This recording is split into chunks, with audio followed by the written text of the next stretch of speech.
जेके news breaks देखने वाले सभी नाज़रीन को मेरा प्यार भरा सलाम। नाज़रीन, मेरे साथ है इस वक्त तहसीलदार सुंबल ज़ीशान ताहिर साहब। उनसे हम जानने की पूरी कोशिश करेंगे जिस तरीके से हुकाम ने एक आर्डरनामा निकाला है कि जो घास चराई है, स्टेट लैंड है, जो भी कोई गवर्नमेंट की लैंड है, लोगों को वो छोड़नी है। तो मेरे साथ है तहसीलदार सुंबल, उनसे हम जानने की पूरी कोशिश करेंगे आपने अब तक कितना जो ज़मीन है लोगों से मुक्त किया है और जानने की पूरी कोशिश करेंगे हम तहसीलदार साहब जी। तहसीलदार साहब, खैर मकदम आपको जेके न्यूज़। शुक्रिया जी।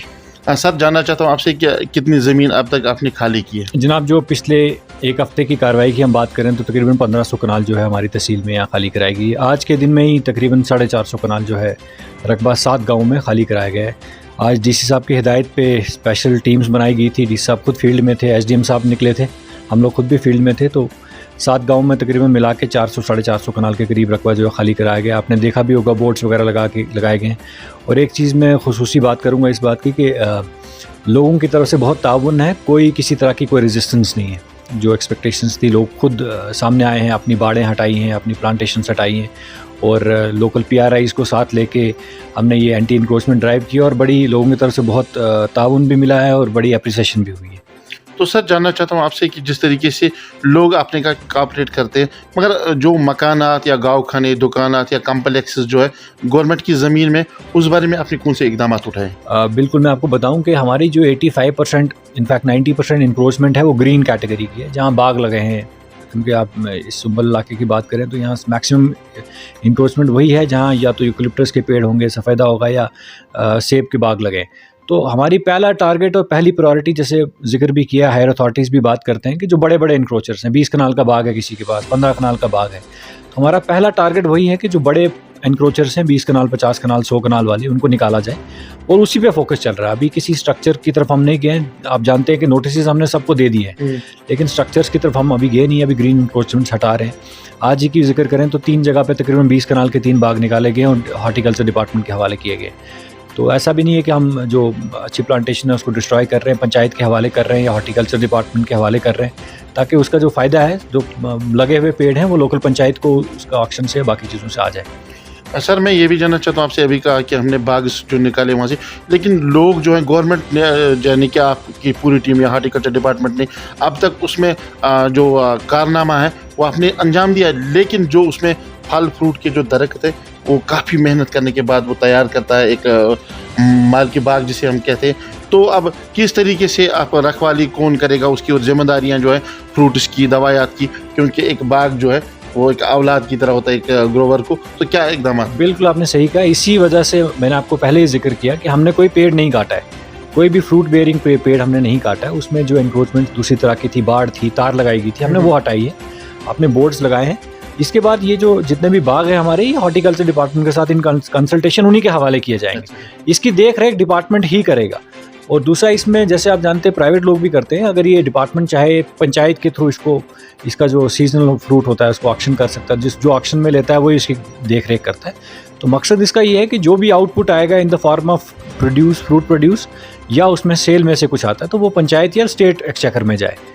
असल में मेरा एक सवाल है आपसे कि अगर हम बात करेंगे अशम इलाके करता हूँ, क्योंकि जिस तरीके से एक वहाँ से एक नहर गुजरती है जिसे हम लार केनाल कहते हैं, लार केनाल के इर्द गिर्द नवा में दोनों जो अतराफ़ है, दाएं और बाएं, उस पर काफ़ी जो है लोगों ने इंक्रोचमेंट की है, लेकिन वो अब डस्टबिन में तब्दील हुई है। उसके लिए आपने कौन से इकदाम उठाए? बिल्कुल जनाब, मैं अशम का आज बताऊं कि अशम की आज एक एक्सरसाइज में तकरीबन 65 कनाल्स लैंड रिट्रीव की गई है। बाग ही हैं वो भी सारे मोरलेस। जो आप लार कनाल की जिक्र कर रहे हैं उसके जो इर्द गिर्द एरिया उसको भी डिमार्केट करवाया गया पिछले एक हफ्ते में। कुछ इंक्रोच्ड एरिया है वो विद इन 3 और 4 डेज़ हम इंक्रोचमेंट हटाएंगे। और जो साफ़ सफाई की बात है तो उसमें गवर्नमेंट की तरफ से ऑलरेडी डिटेल्ड इंस्ट्रक्शंस आ गई हैं। 2 मुलाजिम, 2 लोग हर पंचायत में हायर किए गए हैं जिनका काम है ये साफ़ सफाई करना, डोर टू डोर जाके जो कचरा है वो पिक करना। उसके तहत ये सफाई भी करवाई जा रही है। ये दोनों 3-4 चीज़ें जो है साथ में की जाती हैं। सिर्फ एंटी इंक्रोचमेंट ड्राइव नहीं है, इसके साथ जो साफ़ सफाई के मसाइल हैं, जैसे गोबर डालने का है तो वो तो चलो चराई में डाली जाती है, लेकिन कुछ स्पेसिफिक एरियाज़ हैं अब जहाँ डाली जाएगी, रोड के किनारे नहीं डाली जाएगी। तो ये 3-4 चीज़ें साथ में चलाई जा रही है। इरीगेशन डिपार्टमेंट के, हॉर्टिकल्चर के, RNB के और रूरल डेवलपमेंट के मुलाजिम जो है इस टीम में हमारे साथी हैं, जो डीसी साहब की तरफ से टीम कॉन्स्टिट्यूट की गई है, तो ये सभी लोग हमारे साथ चलते हैं और मौके पे डिसाइड किया जाता है कि किसी ज़मीन के पोर्शन को या किसी तरह के और मसले को हम कैसे रिजॉल्व कर सकते हैं। सर, एक सवाल और मेरे जहन में आया कि जो आप ज़मीन आज खाली करवाते हैं बागों के बगैर, जो है स्टेट लैंड है, वो किसके हवाले आप करते हो? वहाँ पर आप बोर्ड्स लगाते हैं, या बोर्ड्स लगाने के साथ साथ फिर भी क्या जो जिससे पहले इसने कब्जा किया था वो फिर भी उस पर कब्जा कर रहा है, तो इस बारे में आपने कौन से एग्जाम्पल, वो ज़मीन किसके हद इख्तियार में आप दे रहे हैं? देखिए, इमीडिएटली तो सब्सटैंशियल लैंड जो बड़े पैचेस हम निकाल रहे हैं वो हमने ऑलरेडी PRIs और लोकल BDC DDC से डिस्कस करके, डिपार्टमेंट से डिस्कस करके एलोकेशन भी करनी शुरू कर दी है। मैं आज की डेट में बताऊं तो अभी मेरे ऑफिस से आज की डेट में तकरीबन 350 कनाल रकबे के कागज़ आपके नौगाम बेल्ट के और तकरीबन 150 कनाल रकबे के कागज़ रख हशम से जो सुंबल में आता है, तकरीबन 500 कनाल ये रकबा है इंडस्ट्रीज़ के लिए एलोकेट करने के लिए भेज दिया गया कि इंडस्ट्रीज डिपार्टमेंट को दिया जाएगा। उसी तरह 2 बड़े 150 कनाल के पैचेस हैं जो हाउसिंग के लिए प्रपोज किए गए।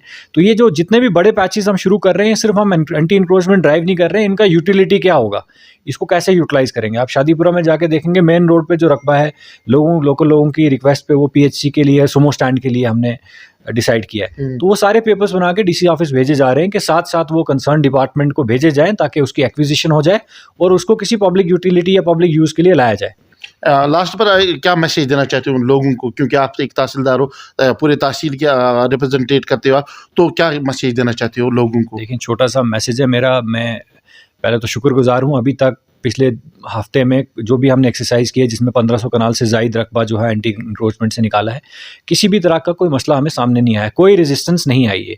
मैं आज चुआ में खुद गया था तो वहाँ भी लोगों ने बहुत मतलब गैर मकदम किया और कहा कि आप अच्छा कर रहे हैं, लोगों की बहबूदी के लिए रकबा निकाला जा रहा है। तो मैं यही गुजारिश करूँगा कि आगे भी हमारे साथ कोऑपरेट करें।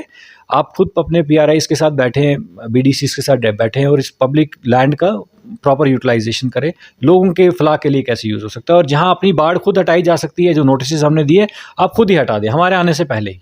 अच्छा सर, क्या क्या क्या ज़मीन है, क्या नाम है इसका, आपकी अपनी यानी कि रेन्यू भाषा में क्या नाम है इस ज़मीन का? ज़मीन सरकारी स्टेट लैंड है और काचराई ज़मीन है। अच्छा, तो रोशनी एक्ट वाला ज़मीन क्या है? रोशनी एक्ट भी स्टेट लैंड है। रोशनी एक्ट में हमारे पास जो रकबा है वो मोरलेस जनरली बिल्ट अप है। तो मैंने आपको पहले ही बोला कि बिल्ट अप एरिया पे हम अभी जा नहीं रहे हैं। हम पहले ग्रीन एरिया, जो 90% हमारी इंक्रोचमेंट है वो ग्रीन है, तो हम पहले कोशिश कर रहे हैं कि 90% काम कर लें तो फिर उस पर जाएं। बहुत बहुत शुक्रिया सर आपका, आपने अपने कीमती समय हमें। ये थे मेरे साथ तहसीलदार सुंबल जीशान ताहिर साहब ने अच्छी बातें हमसे शेयर किए और लोगों को भी मैसेज दिया कि आप ताउन दीजिए हमें, कोई भी मसला जो है तहसीलदार साहब के सामने आप लाए। तहसीलदार साहब हमेशा लोगों की खिदमत के लिए यहाँ बैठे हैं। आप बने रहिए JK न्यूज़ ब्रेक्स के साथ। मुझे दीजिए इजाज़त। खुदा हाफिज़।